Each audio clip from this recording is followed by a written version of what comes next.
If your garden keeps dying and you can't figure out why, I want you to hear this. It's probably not you. It's one of 10 mistakes, and almost every beginner makes at least 3 of them. I made most of them myself. By the end of this video, you'll know exactly which ones are hurting your garden and the simple organic fix for each. No chemicals, no expensive gear. And stick around for number 7, because it's the one mistake I see in nearly every struggling garden, and fixing it changes everything. Mistake number 1, overwatering. Here's the truth nobody tells new gardeners. More plants die from too much love than from neglect. When soil stays soggy, the roots can't breathe. They literally drown. Then rot moves in, the leaves turn yellow, and you water more because the plant looks thirsty. It's a death spiral. The fix costs nothing. Before you water, push your finger 2 inches into the soil. If it feels damp, walk away. If it's dry, water deeply, right at the base, not on the leaves. Deep and rare beats shallow and often, because it trains roots to grow down and makes your plants tougher in the heat.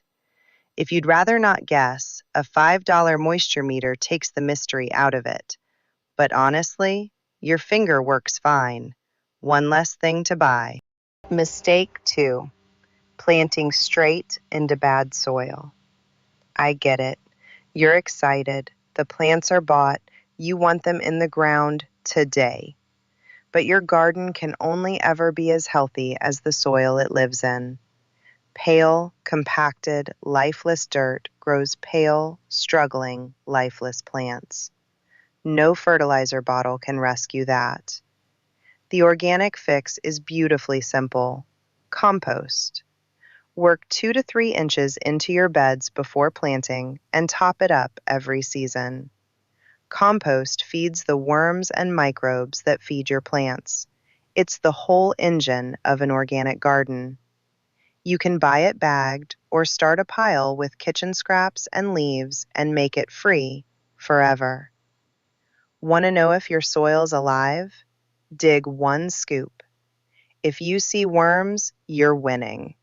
No worms means no food web, and compost is how you invite everybody back.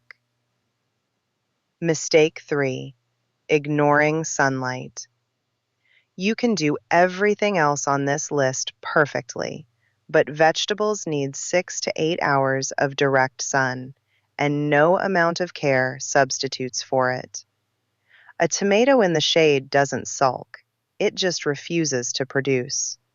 Then you blame the soil, the seeds, yourself, when the real problem was the tree overhead.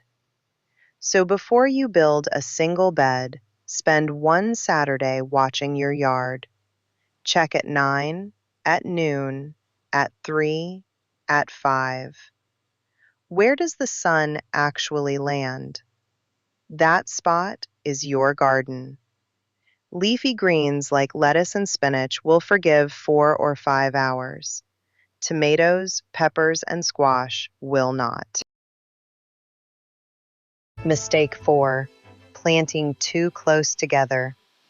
Those little seedlings look so tiny and lonely with all that space between them, so you sneak in a few extra. Fast forward 8 weeks, and you've got a jungle where every plant is fighting for light, water, and airflow. And here's the part that really hurts. Crowded plants stay damp, and damp leaves are an open invitation for mildew and blight. The spacing on the seed packet isn't a suggestion.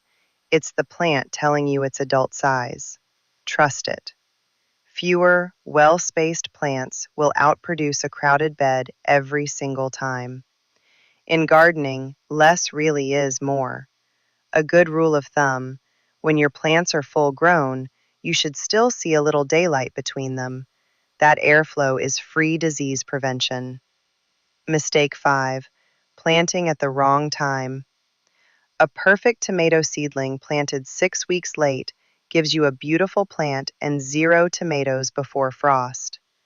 Timing isn't a detail in gardening, it is gardening. Every crop has a window, and the calendar doesn't negotiate. The fix takes 30 seconds. Look up your USDA growing zone, just search your zip code, and match your planting dates to it. Down here in the South, we get a bonus almost nobody uses, a second full season. Right now, midsummer, is exactly when you start planning the fall garden.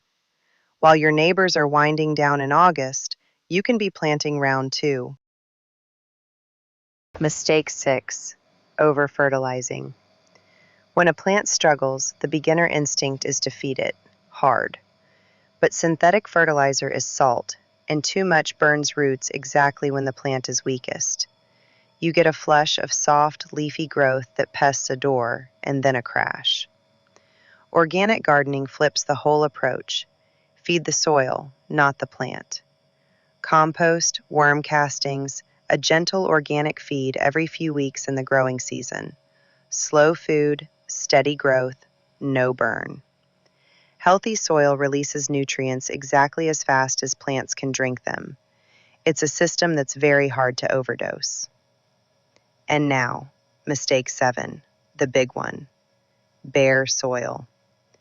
Walk past any struggling garden and I'll bet you see naked dirt between the plants. Bare soil bakes to concrete in the sun, loses its moisture by lunchtime, splashes disease onto leaves when it rains, and grows a fresh crop of weeds every single week. Nature never leaves soil uncovered, and she's trying to tell you something. The fix is mulch, 2 to 3 inches of it, shredded leaves, straw, grass clippings, wood chips, whatever you can get. Mulch holds moisture so you water half as often, keeps roots cool in summer, smothers weeds before they start, and slowly rots down into free compost. If you do exactly one thing from this entire video, mulch your beds this week. I'm serious. It's the single highest impact hour you can spend in the garden. Mistake 8. Fighting weeds the hard way. Ripping weeds out by the roots feels productive. That satisfying pop, right? But every yank turns the soil and wakes up hundreds of buried weed seeds that were sleeping in the dark. You're not weeding, you're planting next week's weeds. Do this instead. Slice, don't rip. Run a sharp hoe or a garden knife just under the surface and cut weeds off at the root line. The soil stays undisturbed, the buried seeds stay asleep, and the dead roots rot into food for your plants. Pair that with the mulch from mistake 7, and weeding drops from a weekly war to a 5-minute stroll. Mistake 9. Harvesting too late. Beginners wait for vegetables to get bigger and bigger, and then one day it's a baseball bat zucchini that tastes like a sponge. But here's what's really going on. A plant's whole mission is making seeds.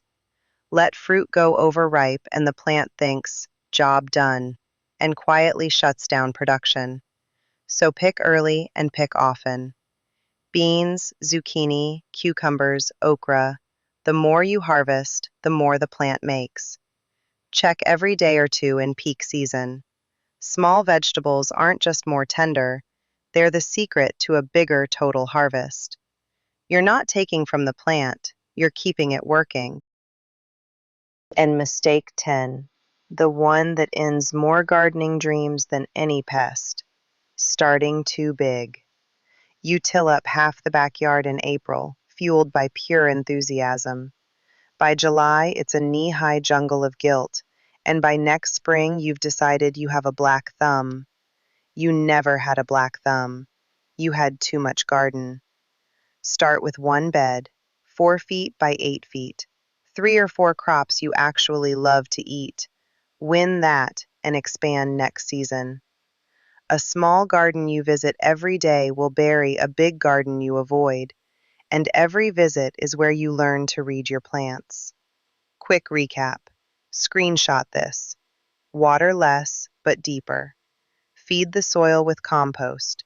Chase the sun before you build. Space plants like adults, not babies. Plant on time for your zone. Skip the harsh fertilizer. Mulch everything. That's the big one. Slice weeds. Don't yank them. Harvest early and often, and start small enough to win. Fix even 3 of these, and I promise your garden will look completely different by fall. If this helped, subscribe. Every week I share what actually works in an organic garden. No chemicals, no overwhelm, just real results from real dirt. Now go stick your finger in your soil. You know why.